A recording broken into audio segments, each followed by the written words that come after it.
Expliquez-nous le chemin qui va nous rendre au scrutin du mois de novembre prochain. Voilà, donc la date, évidemment, qu'il faut retenir, c'est le 5 novembre. C'est la date des élections présidentielles. Donc, comme vous l'avez dit, le coup d'envoi s'est fait en Iowa, au caucus de l'Iowa. Je peux vous dire qu'il faisait très froid. Moi, j'ai habité déjà à Winnipeg, mais là, c'était moins 36.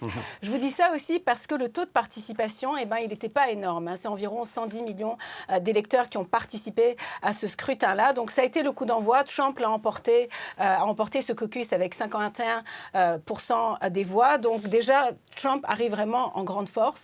Ensuite, ça va être la primaire du New Hampshire. Ça, c'est le 23 janvier, donc c'est bientôt. C'est la semaine prochaine où il y a une lutte quand même assez serrée, apparemment, entre Donald Trump et Nikki Haley. Il y a énormément d'électeurs qui sont indécis, donc qui va réussir à les convaincre de voter pour eux? Ensuite, il y a la primaire démocrate en Caroline du Sud. Alors là, c'est le 3 février. Ensuite, il y a le Super Tuesday. Ça, c'est extrêmement important. C'est en mars, début du mois de mars, 5 mars. C'est une des dates les plus importantes parce que 16 États vont décider qui ils veulent comme candidat aux élections présidentielles. Et à partir du Super Tuesday, on pourra vraiment avoir une bonne idée de qui seront finalement les finalistes. Évidemment, on se doute bien que ça va être Donald Trump et Joe Biden. Ensuite, c'est les conventions républicaines et démocrates, républicaines au mois de juillet et démocrates au mois d'août. Et puis, évidemment, le 5 novembre, c'est la date où vraiment les Américains vont décider de qui veulent voir à la Maison-Blanche, si vous voulez. Alors, très clair, le chemin est tracé vers l'élection présidentielle du mois de novembre. C'est une élection à laquelle on porte beaucoup d'attention. Puis, en tour de table, chacun à son tour. Qu'est-ce qui fait que cette année, on a l'impression que c'est une élection particulière, Valérie? C'est une élection particulière, mais c'est aussi une reprise si la tendance se maintient de l'élection de 2020. Et ça, je trouve ça un peu dommage pour les Américains parce que c'est comme si on leur faisait un copier-coller du choix qu'ils avaient il y a 4 ans. Un choix qui, déjà là, à l'époque, soulevait pas tant de passion. Peut-être plus du côté républicain, Donald Trump qui était le président sortant, mais Joe Biden, il n'y avait jamais eu, même pendant les primaires, une espèce d'engouement. Et cet engouement-là, je ne le vois pas du tout, ni sur le terrain, ni dans ce qu'on entend du côté des démocrates.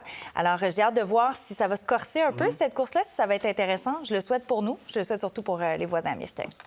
Ce qui est remarquable, Valérie le mentionnait, c'est l'aspect copier-coller. Le fait qu'on aurait présume encore une fois qu'on a M. Biden d'un côté, M. Trump de l'autre, une première carrément depuis les années 1940, c'est-à-dire les deux mêmes candidats qui s'affrontent dans une élection générale pour 2 élections consécutives d'un même côté. Il y a ça. Il y a aussi le fait d'avoir deux présidents ou anciens présidents, donc 2 personnes qui ont déjà occupé ou qui sont en train d'occuper les fonctions présidentielles. Ça, il faut remonter aux années 1890 pour ça. Donc, il y a l'aspect, effectivement, où il y a très, très peu d'enthousiasme, surtout dans le camp démocrate, disons-le franchement, par rapport à M. Biden, mais il y a aussi la nature historique d'un autre affrontement de ces 2 hommes-là. On s'entend, il n'y a pas d'enthousiasme, mais ils veulent battre Donald Trump. Absolument. On s'entend, ils veulent bloquer la route à Donald Trump. D'accord. Azeb. Écoutez, il y a plusieurs enjeux dans cette élection-là. Évidemment, du côté démocrate, on dit que c'est vraiment la démocratie là, qui est en jeu. Donald Trump a été très ouvert. Vraiment, il dit vraiment ce qu'il pense, ce qu'il va faire. Et ça fait peur pour beaucoup de démocrates et d'Américains. Notamment, il a dit qu'il va déporter, il va expulser tous les migrants illégaux. Peut-être que les gens vont devoir avoir des cartes d'identité. En tout cas, on ne sait pas trop. Et puis, sur l'avortement, ça, c'est une question assez importante aux États-Unis. Vous savez, aujourd'hui, il y a une marche pour la vie. Il y a le président de la Chambre des représentants, Mike Johnson, qui est là, qui d'ailleurs est en train de livrer un discours. Donc il y a vraiment, on sent vraiment que les États-Unis sont extrêmement divisés sur cette question-là. On sait que la majorité des Américains veulent garder Roe contre Wade. Donc sur les enjeux, c'est vraiment, ces 2 enjeux-là sont extrêmement importants pour les Américains. Donc évidemment, les démocrates disent c'est la dictature contre la démocratie. Les républicains, ils disent écoutez, ils font peur. Nous, on veut que l'économie démarre. On veut qu'il n'y ait pas de guerre dans le monde. On est pour la paix. Il n'y a jamais eu de guerre sous Donald Trump. Bref, beaucoup d'enjeux dans cette élection-là. À suivre. Donc, alors, l'exercice est simple, mais peut être compliqué parfois parce que les questions sont toujours extrêmement relevées. Vous êtes ici pour répondre aux questions du public. On va commencer par un courriel de Marc Baudin de Gatineau pour vous, Raphaël. Pourquoi le Parti démocrate n'a-t-il pas de course au leadership comme le Parti républicain? Le président en poste est-il automatiquement considéré comme le candidat du parti s'il décide de se présenter? Je commencerai peut-être, Sébastien, par la deuxième partie de la question, parce qu'en fait, disons-le franchement, il y a 2 questions en une. Là. Est-ce que c'est automatique? Théoriquement, non. Concrètement, la plupart du temps, la réponse est oui. C'est-à-dire qu'il n'y a rien constitutionnellement qui oblige le parti qui est au pouvoir à la Maison-Blanche de simplement reconduire le président sortant comme porte-étendard du parti. il y a des présidents sortants qui se sont vus défier au courant des dernières décennies par des éléments de leur propre parti. Pensez à Jimmy Carter en 1980, président démocrate sortant, briguait un deuxième mandat. On avait un sénateur du nom de Kennedy, Ted dans ce cas-ci, le petit frère de John F. Kennedy, qui l'avait défié. On a vu des primaires relativement compétitives, donc du côté démocrate en 80. Quelque chose d'un peu semblable 12 ans plus tard, du côté républicain, George Bush père brigue un deuxième mandat. Il y a des mécontents au sein de son parti, le Parti républicain.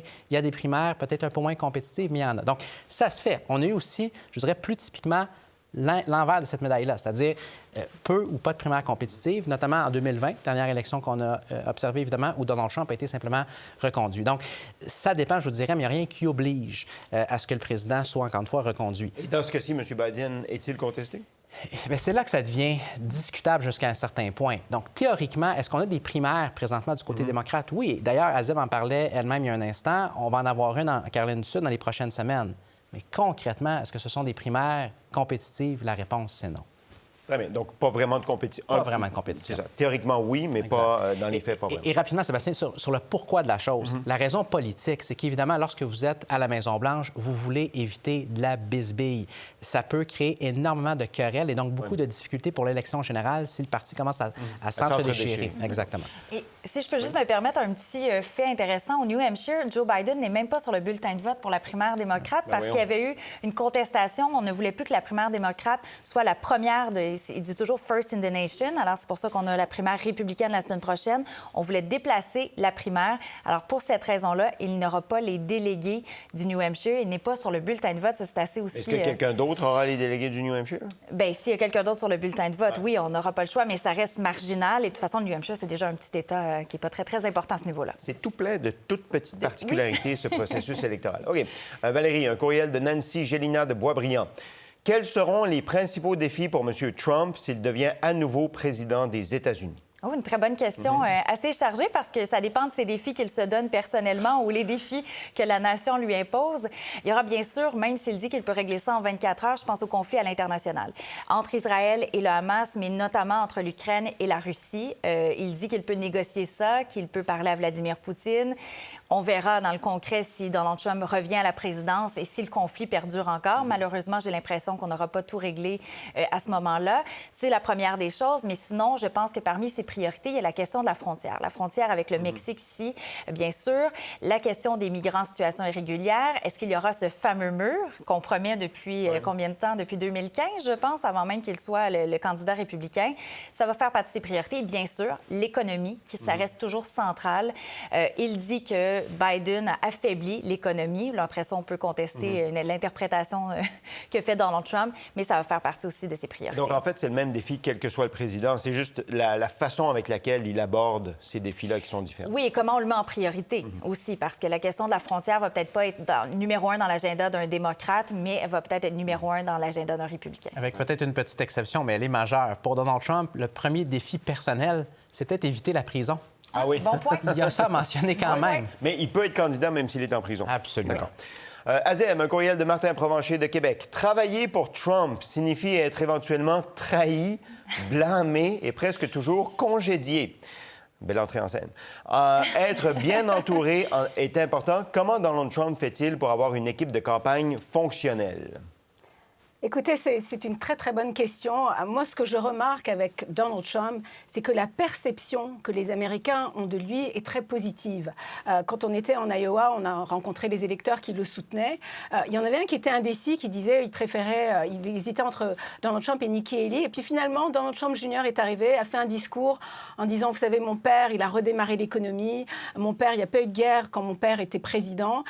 Et donc, les gens, il y a une espèce de loyauté envers Donald Trump. Donc, il réussit à avoir cette base extrêmement fidèle. Donc, son équipe de campagne aussi voit qu'il est extrêmement populaire et qu'il est certainement le plus populaire des républicains. Puis là, on l'a vu avec le caucus de l'Iowa. Donc, ils lui sont, si vous voulez, extrêmement loyaux à cause de ça. Donc, il arrive quand même, on va voir évidemment à l'avenir, mais il arrive à s'entourer de gens qui lui sont loyaux, qui savent qu'il peut remporter les élections présidentielles. Et puis, il y a cette base de 40% d'électeurs qui sont vraiment indéfectibles. Quoi qu'il fasse, il peut avoir 10 000 poursuites contre lui, il peut même aller en prison. Ils vont toujours voter pour lui parce qu'ils disent, écoutez, il est différent des autres. Et ce qui revient constamment dans l'impression que Donald Trump donne, c'est qu'en fait, il est assez indépendant, qu'il ne doit rien à personne, à aucun groupe de pression, qu'en fait, il est indépendant, qu'il a été milliardaire. Et donc, il est un peu rebelle, il fait un peu partie des gens qui ne font pas partie de cette, entre guillemets, élite politique. Donc, par rapport à ça, il séduit énormément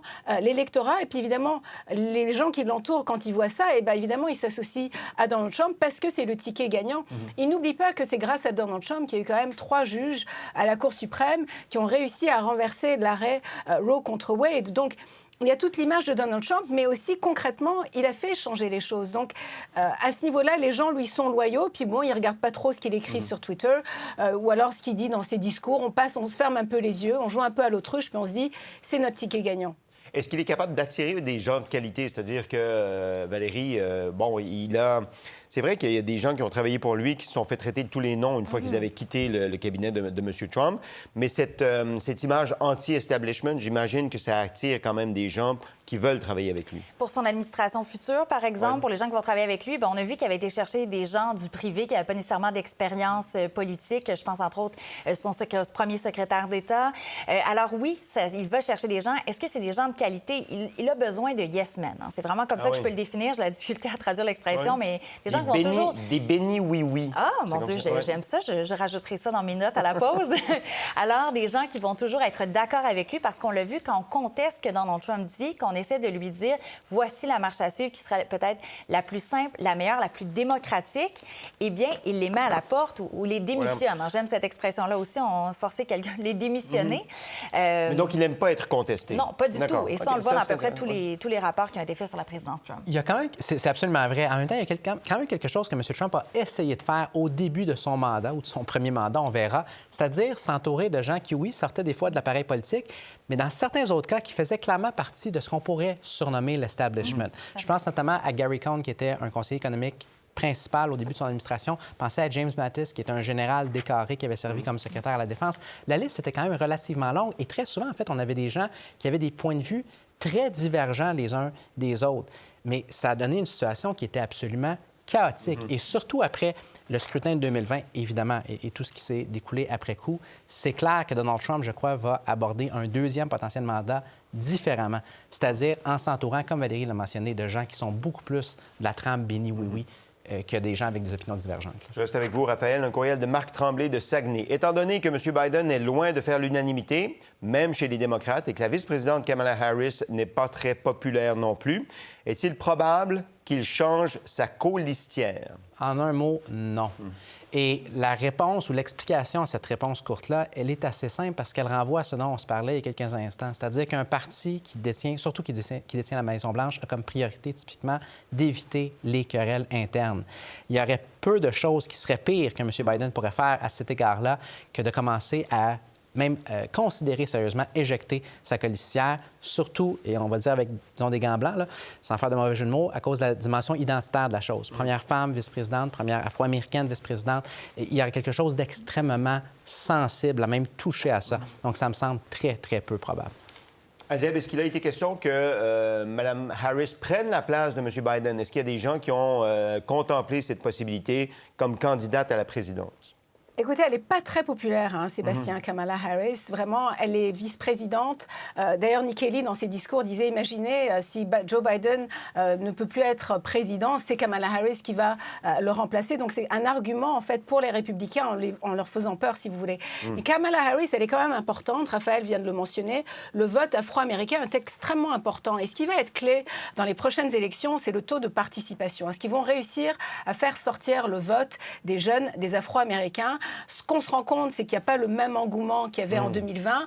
Rappelez-vous, il y avait eu la mort de George Floyd qui avait quand même mobilisé énormément de gens, surtout chez les Afro-Américains. Est-ce qu'il y a ce même engouement aujourd'hui en 2024? Non. Et Kamala Harris, on l'a vu en campagne, même cette fin de semaine, lundi, c'était la journée de Martin Luther King. Elle était allée voir beaucoup de la communauté afro-américaine. Donc, elle doit faire sortir ce vote-là. Elle doit attirer, si vous voulez, ces gens-là pour qu'ils sortent voter. Donc, elle demeure importante. Et puis, à moins d'un an de l'élection présidentielle. Ça serait vraiment un mauvais calcul politique de s'en défaire. Valérie, un courriel de Antonin Lambert. En quoi consiste le système de caucus et de primaire? Je vous signale qu'il reste 1h15 à l'émission, mais que j'aimerais que vous répondiez en 2 minutes. J'ai pas de chronomètre, au moins, Non, pas de quand même, chronomètre, ouais. mis à part le 1h15, parfait. Alors, on va commencer par les caucus, parce que c'est vraiment le premier événement qui nous a intéressés, qui était lundi. C'est très folklorique, hein. On se rencontre dans un gymnase, un sous-sol d'église, un centre communautaire. On peut être avec notre voisin, le prof de notre enfant, et on entend des discours. On doit être là à un moment précis, donc il n'y a pas un horaire comme à une élection régulière où on peut y aller le matin jusqu'au soir. On se rend sur place, on entend des discours de la part de candidats ou de délégués de candidats et par la suite, on vote. Ça peut être sur des petits bouts de papier. On a vu les images, hein? Ouais, passer le chapeau pour ramasser Oui, les dans les bouts bols de à papier. popcorn, Ouais. les sacs en papier brun. J'ai vu ça aussi dans différentes images. Par la suite, on va comptabiliser et c'est comme ça que ça se déroule et on donne l'élection à Donald Trump, dans ce cas-ci, la majorité. Un système de primaire, ça ressemble beaucoup à ce qu'on a ici au Québec, au Canada. Donc, on va voter un horaire de 9 à 19 heures, par exemple. On se rend sur place, on a un bulletin de vote et on va cocher pour le candidat qui nous intéresse dans cette primaire. Après ça, on pourra aller dans quelle est une primaire semi-ouverte, fermée ou autre. Je vais juste utiliser la semi-ouverte pour le New Hampshire, si vous me permettez, parce que c'est assez intéressant.